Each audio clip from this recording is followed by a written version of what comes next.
আসসালামু আলাইকুম। পলিটেকনিক অ্যানালাইসিসের আজকের ক্লাসে আপনাদেরকে ওয়েলকাম করছি। আমি মোহাম্মদ সাইদুল ইসলাম। আশা করি সবাই আল্লাহর রহমতে ভালো আছেন।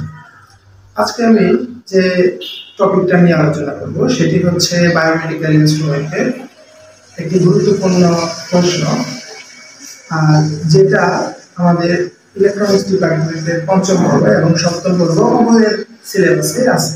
তো যারা পঞ্চম পর্বে আছে এবং সপ্তম পর্বে আছে তাদের জন্য আজকের এই ভিডিওটি।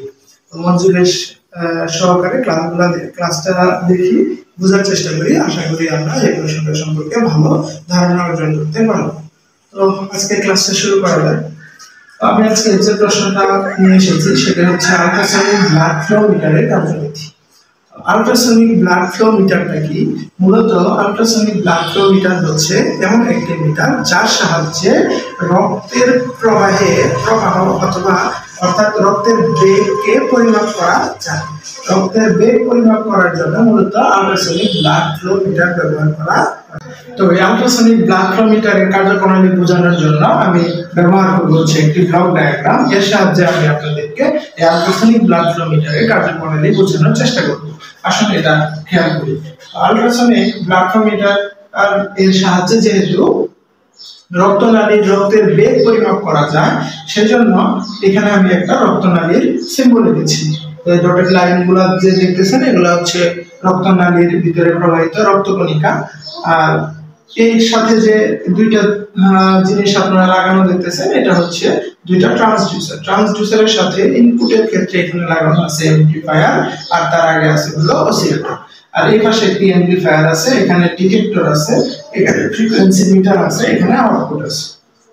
তো একটু খেয়াল করি, তাহলে আল্ট্রা সাউন্ড ব্লাড ফ্লো মিটারের সাহায্যে রক্তনালীর বেগ পরিমাপ করার জন্য এখানে অসিলেটর ব্যবহার করতেছি। অসিলেটরের সাহায্যে আল্ট্রাসাউন্ড ফ্রিকোয়েন্সির হচ্ছে আমরা আল্ট্রাসাউন্ড ফ্রিকোয়েন্সির ম্যাগনেটিক বিম তৈরি করতেছি। তৈরি করে তারপর এই অ্যামপ্লিফায়ারের সাহায্যে সেটাকে বর্ধিত করে ট্রান্সডিউসারের সাহায্যে আল্ট্রাসনিক ফ্রিকোয়েন্সির বিমকে আমরা রক্তনালীর ভিতরে প্রবেশ করাচ্ছি।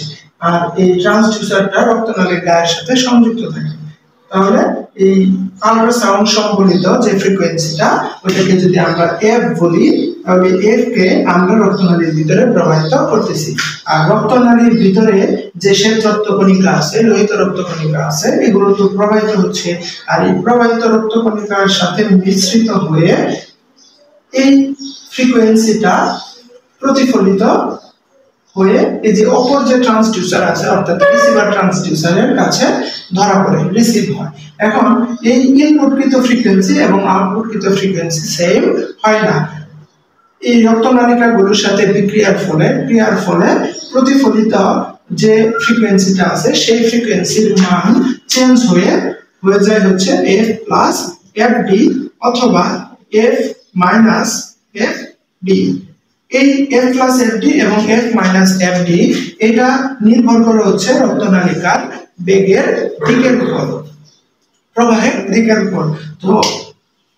তো এই সেকেন্ডারি ট্রান্সডিউসারে অর্থাৎ রিসিভার ট্রান্সডিউসারে যে সিগন্যালটা প্রতিফলিত হয়ে আসে সেই সিগন্যালটার ভিতরে থাকে হচ্ছে ইনপুটকৃত ফ্রিকোয়েন্সি এবং ডপলার ফ্রিকোয়েন্সি। এই এফডিতে প্রকাশ করতে হচ্ছে ডপলার ফ্রিকোয়েন্সি। আর এই ডপলার ফ্রিকোয়েন্সিটা মূলত রক্তের প্রবাহের সাথে সমানুপাতিক হারে প্রবাহিত উৎপন্ন হয়।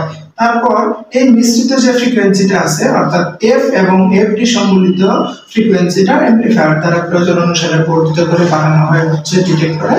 ডিটেক্টর ইনপুটের থেকে প্রয়োগকৃত ফ্রিকোয়েন্সি এবং এই যে আউটপুট ট্রান্সডিউসারের প্রাপ্ত ফ্রিকোয়েন্সির মধ্যে তুলনা করে যে ডপলার ফ্রিকোয়েন্সিটাকে আউটপুটে প্রেরণ করে। আর আমরা জানি এই ডপলার ফ্রিকোয়েন্সিটা মূলত রক্তের বেগের সাথে সমানুপাতিক। এই ডপলার ফ্রিকোয়েন্সিটাকে পরে ফ্রিকোয়েন্সি মিটার দ্বারা পরিমাপ করে রক্তের বেগ পরিমাপ করা যায়। তো সকলের সুবিধার্থে আমি আরেকবার একটু বলে দিচ্ছি যে রক্তনালীর রক্তের বেগ পরিমাপ করার জন্য আল্ট্রাসনিক ব্লাড ফ্লো মিটার ব্যবহার করা হয়। এই আল্ট্রাসনিক ব্লাড ফ্লো মিটার মূলত ডপলার নীতিতে কাজ করে এবং এই ক্ষেত্রে একটি ইলেকট্রোম্যাগনেটিক বিম রক্তনালীতে প্রবেশ করানোর মাধ্যমে রক্তের বেগ পরিমাপ করা যায়। সেজন্য এখানে একটি অসিলেটর আছে, অসিলেটরের সাহায্যে একটি ফ্রিকোয়েন্সি তৈরি করা হয়। এই ফ্রিকোয়েন্সিকে অ্যামপ্লিফায়ার দ্বারা বর্ধিত করে ট্রান্সডিউসারের সাহায্যে রক্তনালীতে প্রবেশ করানো হয়। আর রক্তনালীর রক্তকণিকাগুলোর বেগের সাথে সমানুপাতিক হারে ক্রিয়া করার মাধ্যমে প্রতিফলিত হয়ে এই সিগন্যালটা ইনপুট থেকে প্রকৃত ফ্রিকোয়েন্সি প্লাস ডপলার উপাদান এফডি সম্মিলিত ফ্রিকোয়েন্সি প্রতিফলিত হয়ে সেকেন্ডারি রিসিভারে গৃহীত হয়। সেকেন্ডারি রিসিভার এই মিশ্রিত ফ্রিকোয়েন্সিটাকে অ্যামপ্লিফায়ার দ্বারা বর্ধিত করা হয়, বর্ধিত করে ডিটেক্টরের সাহায্যে এখান থেকে ডপলার উপাদান অর্থাৎ ডপলার ফ্রিকোয়েন্সি এফডি কে আলাদা করে। এই এফডি মূলত হচ্ছে রক্তের বেগের সমানুপাতিক। এই ডপলার ফ্রিকোয়েন্সিকে ফ্রিকোয়েন্সি মিটার দ্বারা পরিমাপ করে আউটপুটে রক্তের বেগ পরিমাপ করা যায়। আশা করি এই প্রশ্নটি আপনারা বুঝতে পেরেছেন। আর পরবর্তী প্রশ্নগুলো দেখার জন্য আমাদের এই চ্যানেলটাকে অবশ্যই সাবস্ক্রাইব করে রাখবেন, আর ফেসবুক পেজ থেকে দেখলে অবশ্যই চ্যানেলটাকে ফলো করবেন। আর যদি কারো আপনাদের ফ্রেন্ডদের কারো উপকারে আসে তাহলে অবশ্যই ভিডিওটি শেয়ার করবেন। সবাই ভালো থাকেন, সুস্থ থাকেন। আল্লাহ হাফেজ। আসসালামু আলাইকুম।